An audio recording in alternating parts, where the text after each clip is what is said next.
Hello friends, welcome to recap 10M। आज हम आपके लिए लेकर आए हैं एक फैंटेसी एडवेंचरस मूवी को जिसका नाम है द लास्ट वॉरियर। मूवी की शुरुआत जंगल को दिखाते हुए होती है जहां पर कुछ सिपाही एक योद्धा को मारने की कोशिश कर रहे होते हैं, पर ये बड़ी बहादुरी के साथ अकेले ही इनका मुकाबला कर रहा होता है। पर वहाँ क्वीन आ जाती है जो एक मैजिशियन यानी जादूगरनी भी है। ये योद्धा जैसे ही अपनी तलवार उठाता है तो क्वीन अपनी जादुई शक्तियों से इसकी तलवार को रबड़ की तरह बना देती है। तभी सिपाही एक प्रीस्ट को क्वीन के सामने लेकर आते हैं जो एक घोड़े के रूप में होता है जो किंग एलिया का वफादार होता है, पर जल्द ही ये अपने असली रूप में आ जाता है। क्वीन इस योद्धा को पत्थर का बनाकर सिपाहियों को इसे समुद्र में फेंकने के लिए कहती हैं और इस प्रीस्ट को मारने ही वाली होती हैं, पर इसी बीच सिपाही इसे गिरा देते हैं जिससे क्वीन उनकी ओर देखती है। इसीलिए प्रीस्ट जल्दी ही अपनी जान बचाने के लिए समुद्र में कूद जाता है। समुद्र में पहले से ही काफी सारी पत्थर की मूर्तियाँ होती हैं। इसका मतलब क्वीन पहले से भी काफी सारे लोगों को मार चुकी है। इसके बाद हम मॉस्को में इवान को देखते हैं जो एक मैजिशियन है। ये अपना शो कंप्लीट करने के बाद अपने घर वापस जाने लगता है। तभी इवान को एक बूढ़ी औरत मिलती है जो उसे बताती है कि जल्दी तुम दूसरी दुनिया में जाकर एक चलता फिरता मुर्गी जैसा घर जलाने वाले हो और तब से तुम्हारा बुरा वक्त शुरू हो जाएगा। पर इवान इसकी बातों को सीरियसली नहीं लेता और इसे इग्नोर करके वहाँ से चला जाता है और अपने घर आ जाता है। इवान अकेले ही रहता है क्योंकि इसके पेरेंट्स नहीं है और इवान का सारा काम उसकी मेड देखती है जो उससे कहती है कि चीटिंग करना बंद करो। दरअसल इवान कोई मैजिशियन नहीं है, ये लोगों को झूठ बोलकर उन्हें बेवकूफ बनाता है कि ये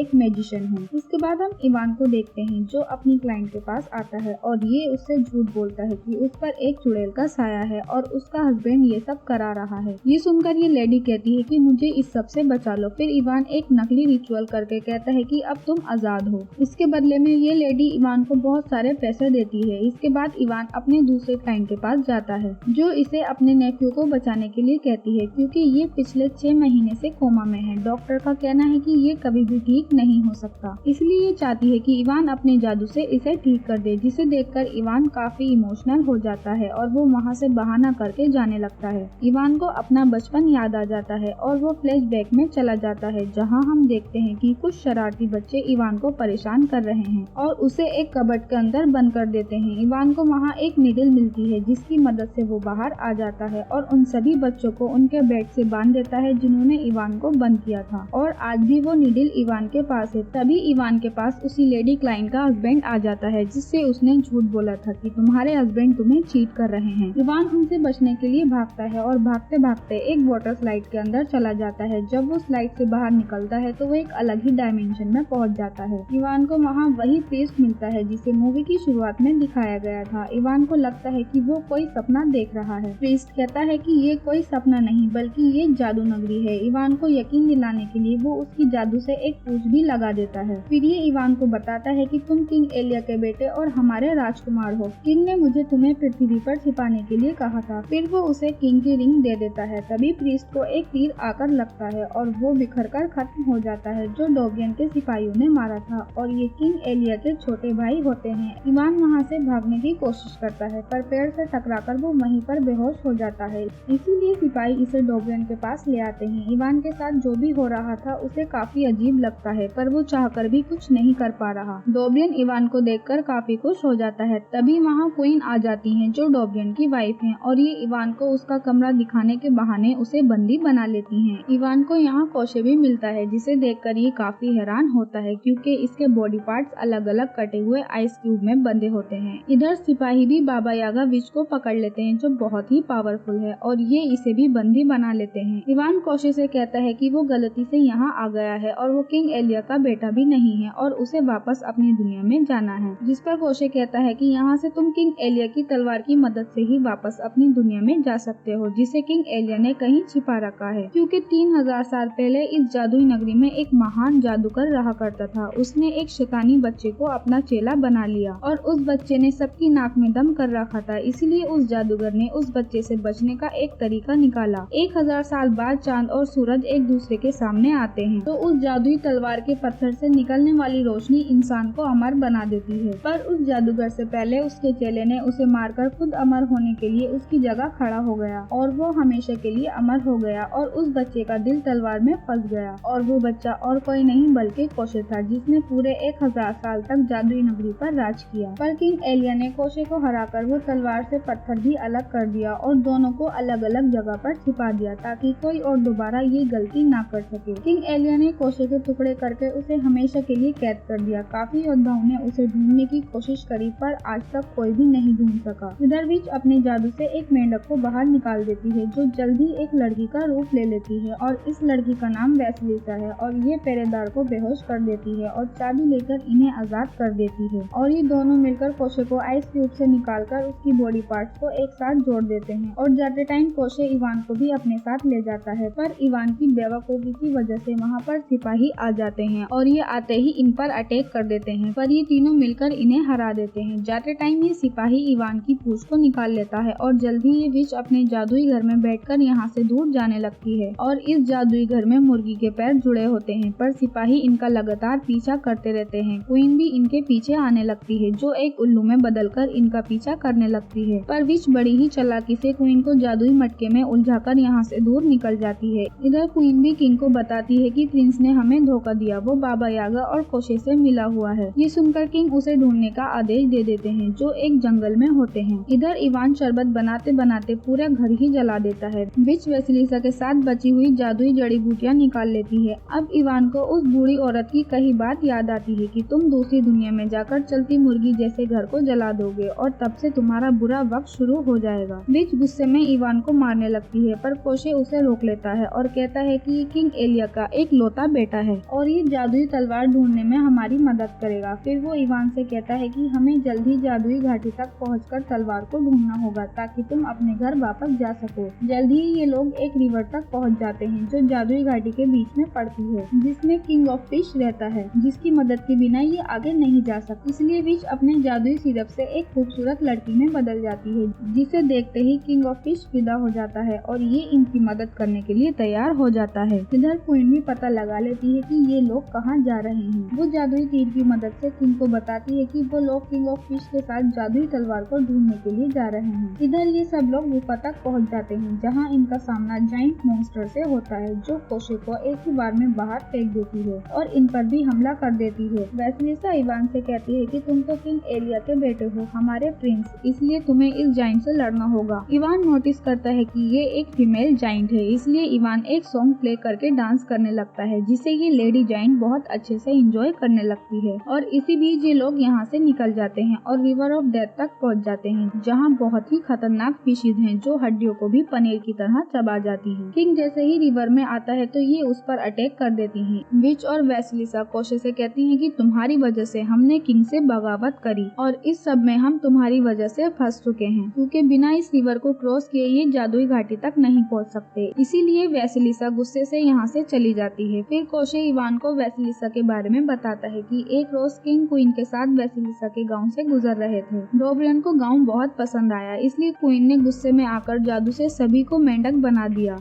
पर विच ने अपने जादू से वैसिलिसा को इंसान बना दिया। वो जब चाहे इंसान और मेंढक बन सकती है। अगर हमें वो जादुई तलवार नहीं मिली तो वैसिलिसा के पेरेंट्स मेंढक ही बने रहेंगे। ये सुनकर इवान वैसिलिसा के पास जाता है जो काफी दुखी होती है क्योंकि जादुई तलवार उसकी आखिरी उम्मीद थी। वैसिलिसा को खुश करने के लिए इवान उसे एक रैबिट दे देता है जिसकी आंखें देखकर ये पहचान जाती है कि ये क्वीन है जो इनका पीछा कर रही थी। वो वैसिलिसा पर अटैक कर देती है पर इवान उसे बचा लेता है। जल्दी सिपाही इन्हें चारों तरफ से घेर लेते हैं इसीलिए ये अपनी जान बचाने के लिए कुएं के अंदर कूद जाते हैं। विच अपनी मैजिकल बकेट से कुएं को बंद कर देती है इन्हें बचाने के लिए। इसी बीच किंग ऑफ फिश कुएं का सारा पानी पी लेता है ताकि ये लोग दूसरे रास्ते से बाहर निकल सकें और खुद यहीं रुककर इन्हें यहाँ से भेज देता है और जैसे ही क्वीन नीचे आती है ये उस पर पानी डाल देता है। क्वीन गुस्से में इसे भी पत्थर का बना देती है पर जल्दी ये टूट जाता है और क्वीन पानी के साथ कुएं के बाहर आ जाती है। इधर ये लोग भी डेड ऑफ रिवर को क्रॉस करते हुए अपनी मंजिल के करीब पहुंचते जा रहे हैं। इवान और वैसिलिसा भी एक दूसरे को पसंद करने लगे इसलिए इवान उसे अपना निडल लॉकेट दे देता है। वैसिलिसा भी नहीं चाहती इवान उसे छोड़कर वापस अपनी दुनिया में जाए। अगली सुबह क्वीन इवान को पकड़ लेती है और कोशे को भी बंदी बना लेती है और वैसिलिसा को पहाड़ी से नीचे गिरा देती है पर वो मेंढक बनकर इवान के लॉकेट पर ही लटक जाती है। लेकिन जाते टाइम इवान वैसिलिसा को देख लेता है और ये इन्हें बंदी बनाकर जादुई घाटी तक ले आती है जहाँ बहुत सारी तलवारें होती है जिनमें जिनमें से एक वो जादुई तलवार भी है जिसे क्वीन इवान को ढूंढने के लिए कहती है। ढूंढने पर भी इवान को वो तलवार नहीं मिलती, इसलिए क्वीन उसे टॉर्चर करने लगती है। इवान एक रैंडम लकड़ी को उठा लेता है जो वही जादुई तलवार होती है जिसके एक ही वार से क्वीन दूर जा गिरती है। इवान विच और कोशे को आजाद करके तलवार कोशे को दे देता है। तभी वहाँ किंग डोब्रियन आ जाते हैं जिसे इवान क्वीन की सच्चाई बता देता है, पर किंग के कहने पर ही क्वीन ऐसा कर रही थी। कोशे कहता है कि डोब्रियन तुमने मुझे धोखा दिया। दरअसल तलवार के बदले किंग वो पत्थर कोशे को देने वाला था जिससे उसे मुक्ति मिलेगी, पर किंग कोशे को असली पत्थर देने के बजाय नकली पत्थर दे देता है। इसीलिए वैसिलिसा किंग पर अटैक कर देती है। इसी बीच तलवार इवान को मिल जाती है जो इनकी मदद करने के बजाय पोर्टल से वापस अपने घर टेलीपोर्ट हो जाता है। गुस्से में वैसिलिसा वो लॉकेट भी फेंक देती है जो उसे इवान ने दिया था। घर वापस आने के बाद इवान इन तीनों की फोटो देखता है क्योंकि वो इन्हें काफी मिस कर रहा होता है, इसलिए वो वापस जाने के लिए डिसाइड करता है और उसी वाटर स्लाइड में जाता है, पर इस बार वो स्विमिंग पूल में आ जाता है, इसलिए पुलिस उसे अरेस्ट कर ले जाती है। जेल में इवान को वही प्रीस्ट मिलता है जिसकी मदद से ही वापस जादुई नगरी में पहुंच जाता है। प्रीस्ट के कहने पर ये एक छोटे से ड्रैगन पर मैजिकल पाउडर डाल देता है, पर तभी इवान को सिपाही पकड़कर ले जाते हैं जहाँ पर किंग अपने अमर होने की तैयारी कर रहे होते हैं क्योंकि आज पूरे 1000 साल बाद सूरज और चांद एक दूसरे के सामने आएंगे। इवान किंग डोब्रियन को रोकने की कोशिश करता है। वो गन से शूट करने लगता है पर डोब्रियन अमर हो चुका है और उसे गोली का कोई असर नहीं होता। तभी इवान की मदद के लिए वही छोटा ड्रैगन आ जाता है जो मैजिकल पाउडर की वजह से अपने साइज से 2 गुना आग उगलने लगता है। इवान जल्दी वैसिलिसा को आजाद करके डोब्रियन से लड़ने लगता है। इधर वैसिलिसा भी क्वीन से लड़ने लगती है और ये लड़ते हुए तलवार से वो जादुई पत्थर निकाल देती है। इसी बीच डोब्रियन लड़ते हुए बताता है कि तुम्हारे पिता बहुत ही बहादुर और नेक इंसान थे, इसलिए डोब्रियन ने क्वीन के साथ धोखे से राजा को पत्थर का बना दिया ताकि ये किंग बन सके। ये दोनों लड़ रहे होते हैं। इसी बीच कोशे वो जादुई पत्थर को काट देता है। डोब्रियन के साथ कोशे को भी मुक्ति मिल जाती है और किंग एलिया भी आजाद हो जाते हैं और ये सबको शाही दावत पर बुलाते हैं। इसके बाद इवान किंग से मैजिकल प्रॉप्स लेकर उसी लड़के को दे देता है जो कोमा में था, जिससे वो पूरी तरह ठीक हो जाता है। इवान भी वैसिलिसा के साथ यहीं रुकने का फैसला करता है। इसके बाद हम उन सभी सोल्जर्स को समुद्र से बाहर आते देखते हैं जिन्हें क्वीन ने पत्थर का बना दिया था। इधर क्वीन अपनी मदर के पास आती है जो इवान की मेड होती है। ये कहती है कि मैंने तुम्हें राज करने के लिए भेजा था और तुम ऐसे ही वापस आ गई, और इसी के साथ मूवी का एंड हो जाता है। अगर वीडियो अच्छी लगी तो लाइक करो, कमेंट करो, सब्सक्राइब करो हमारे चैनल को। हम मिलते हैं आपसे नेक्स्ट वीडियो में, तब तक के लिए बाय बाय।